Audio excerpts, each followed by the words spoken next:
Habibie lahir dari keluarga terpandang di Parepare, Sulawesi Selatan, Indonesia. Pada tanggal 25 Juni 1936, sejak kecil Habibie sudah cemerlang dalam bidang sains dan matematika. Selepas menamatkan jenjang sekolah menengah pada tahun 1954, Habibie belajar teknik mesin di Fakultas Teknik Universitas Indonesia di Bandung, yang sekarang menjadi Institut Teknologi Bandung. Namun, Habibie tidak lama mengenyam pendidikan di ITB. Pada tahun 1955, atas keinginan ayahnya, Habibie merantau ke Jerman Barat untuk belajar ilmu kedirgantaraan dengan spesialisasi konstruksi pesawat terbang di Tech High School and University. Saat berangkat dan belajar ke Eropa, Habibie tidak hanya berangan-angan jadi teknisi andal atau sekedar jalan-jalan menyusuri Eropa dan menulis buku naristik soal pengalaman kuliah di luar negeri. Sebelum berangkat ke Jerman Barat, Habibie bertemu Muhammad Yamin dalam buku yang ditulis Zulfikar Amin yang berjudul The Technological Stage in Indonesia.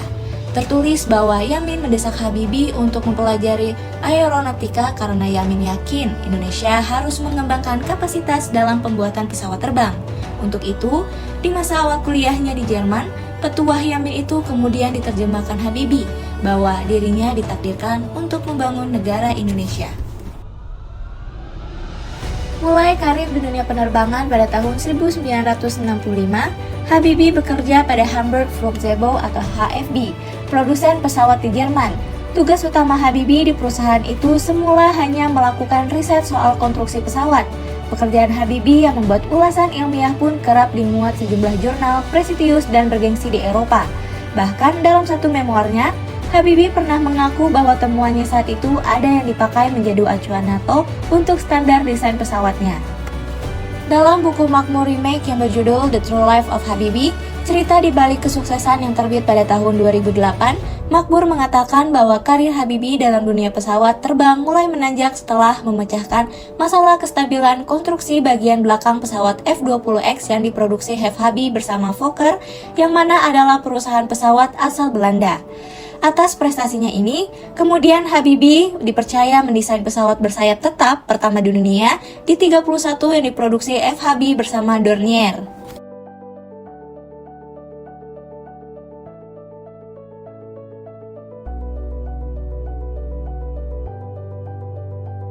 Pada tahun 1969, perusahaan tempat Habibie bekerja kemudian merger dengan Mr. Smith Bolko yang menjadi Mert Smith Bolko Blohum atau MBB.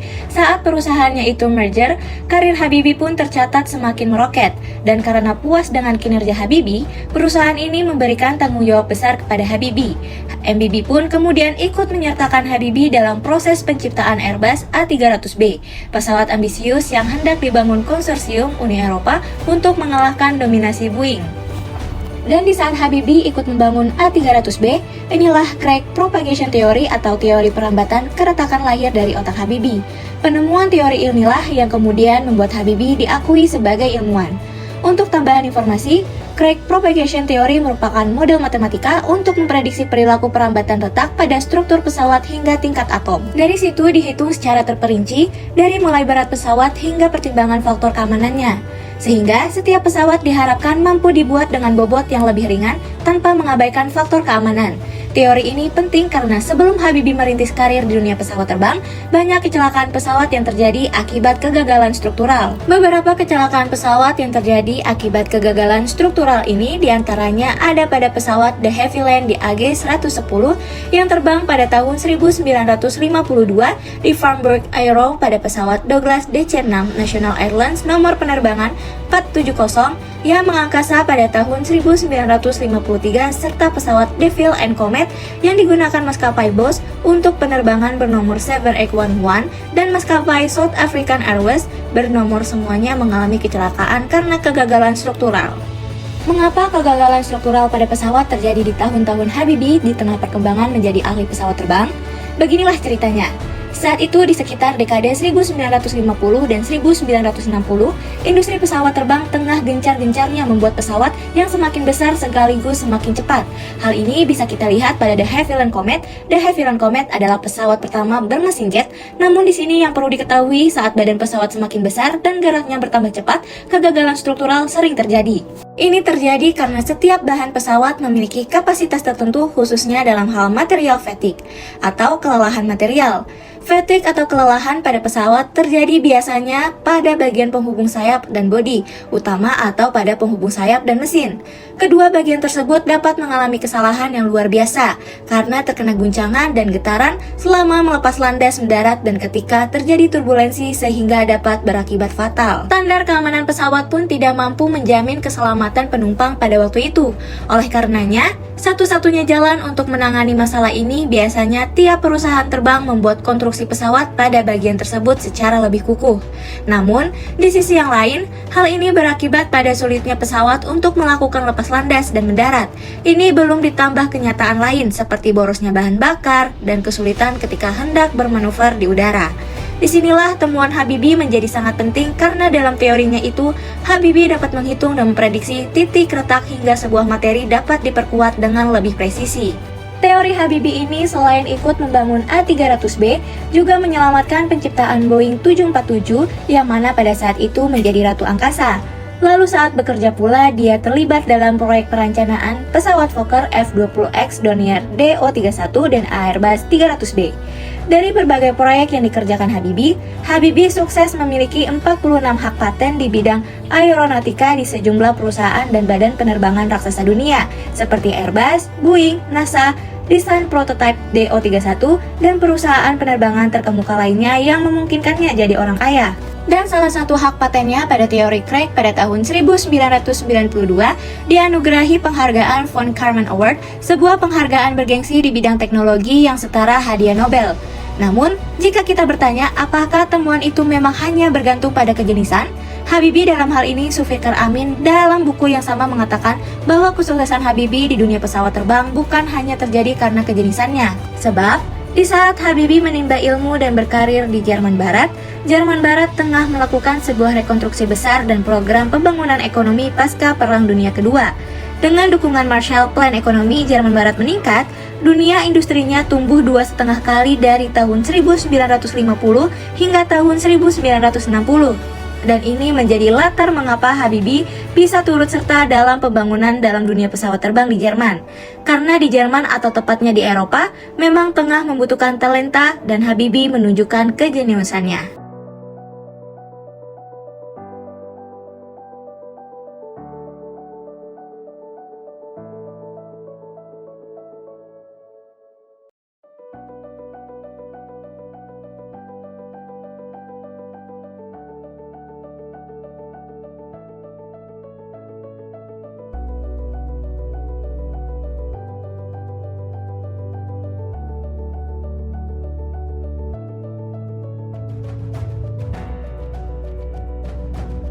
Kejeniusan Habibie di Eropa akhirnya sampai juga di Indonesia.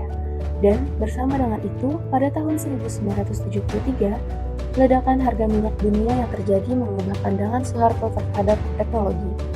Dalam pandangan Soeharto, industrialisasi yang sedang berkembang pesat di bawah pemerintahannya tidak berarti apa-apa tanpa teknologi mutakhir. Teknologi penerbangan merupakan salah satu sektor yang dinilai paling menentukan.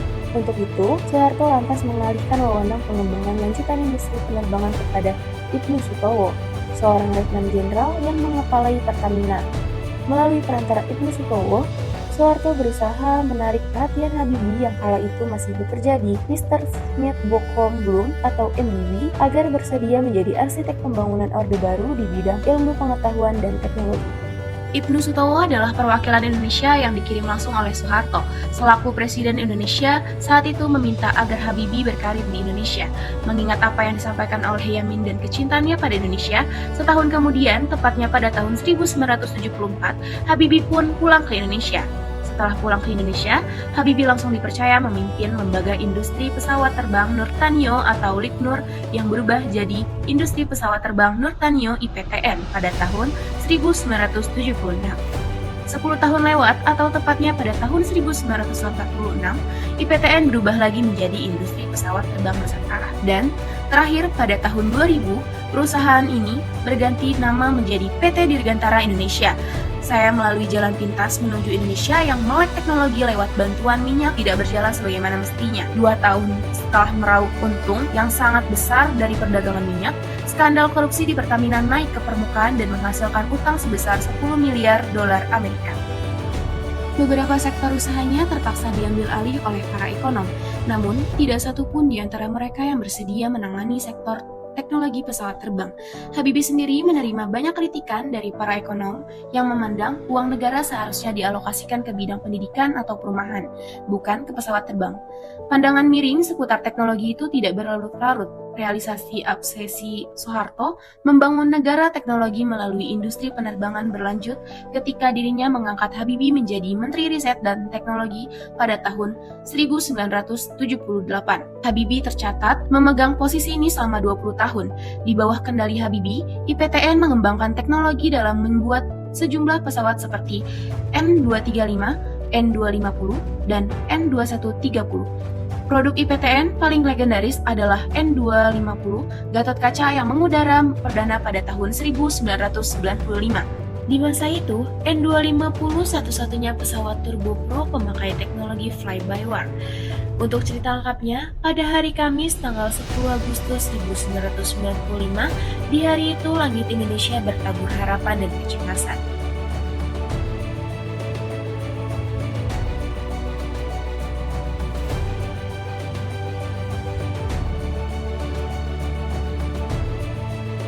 Pesawat bertipe Turbo Pro dengan 70 kursi buatan IPTN hendak melakukan maiden flight atau uji terbang perdana. Saat pertama kali mengudara pada tanggal 10 Agustus 1995 di atas langit kota Bandung, N250 diawaki oleh pilot penguji Erwin dan Winata dan co-pilot Sumarwoto serta teknisi Indrawan Hariwibowo dan WRS Riyadi.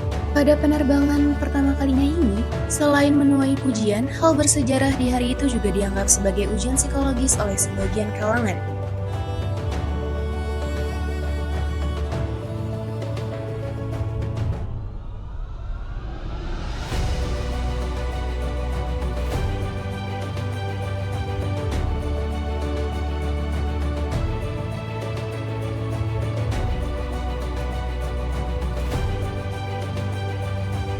Jurnalis senior Andi Makmur dalam bukunya berjudul The True Life of Habibie, cerita di balik kesuksesan menulis bahwa rasa ragu dan pesimis itu muncul karena aspek penguasaan teknologi tinggi yang terbilang baru di Indonesia. Pers asing yang tidak pernah melihat sisi positif dari industri penerbangan Indonesia malah mengomentarinya sebagai pertaruhan Habibie. Majalah asal Hong Kong Asia Week yang berjudul Flash Your Seatbelts atau Minister's Gambles of a Mo Flight yang terbit pada tanggal 11 Agustus 1995. Terang-terangan nilai uji coba perdana secara terbuka yang dilakukan pemerintah Indonesia bukanlah hal yang lumrah. Asia Week dalam hal itu berkomentar tegas bahwa Habibie sedang berjudi dengan reputasinya. Jika kesalahan terjadi, banyak yang percaya bahwa bahkan Soeharto pun tidak akan bisa menyelamatkan kawan lamanya dari kekacauan tingkat tinggi semacam itu. Mari kita berikan tepuk tangan yang meriah atas peresmian monumen pesawat N250. Pesawat N250 Gatot Koco karya B.J. Habibie resmi ditempatkan di Museum Pusat Dirgantara Mandala di Lanut Adi Sucipto, Yogyakarta. Peresmian ini dilakukan langsung oleh Panglima TNI Marsikal Hadi Cahyanto dan dihadiri perwakilan PT Dirgantara Indonesia.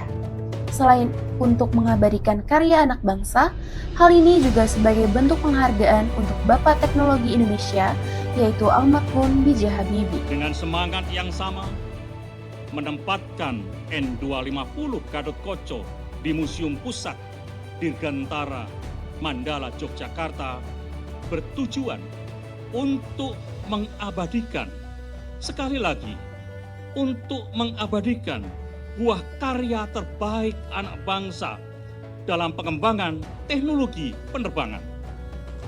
Dan peresmian monumen ini sekaligus sebagai bentuk penghargaan yang tinggi kepada Bapak Teknologi Indonesia yang telah berjasa mengharumkan nama Indonesia melalui karya-karya beliau, termasuk N250 Gatot Koco. Pesawat N250 merupakan pesawat pertama penumpang yang menggunakan layar-layar digital. Tak hanya itu, sistem kemudi sudah fly-by-wire. Kemudian sistem kemudinya ini sudah fly by wire atau menggunakan sensor. Jadi dalam sini itu ada sensor-sensor listrik yang diatur oleh komputer sehingga bisa menggerakkan bilah-bilah kemudi. Nah, oleh Bapak Habibie berserta tim, kemudian PT IPTN itu menciptakan 3 aksis. Sehingga waktu terbang di Paris Air Show tahun 97 ini menggemparkan dunia. Negara berkembang seperti Indonesia sudah bisa menciptakan pesawat dengan sistem fly by wire disematkan di pesawat propeller, dan itu baru pertama kali di dunia.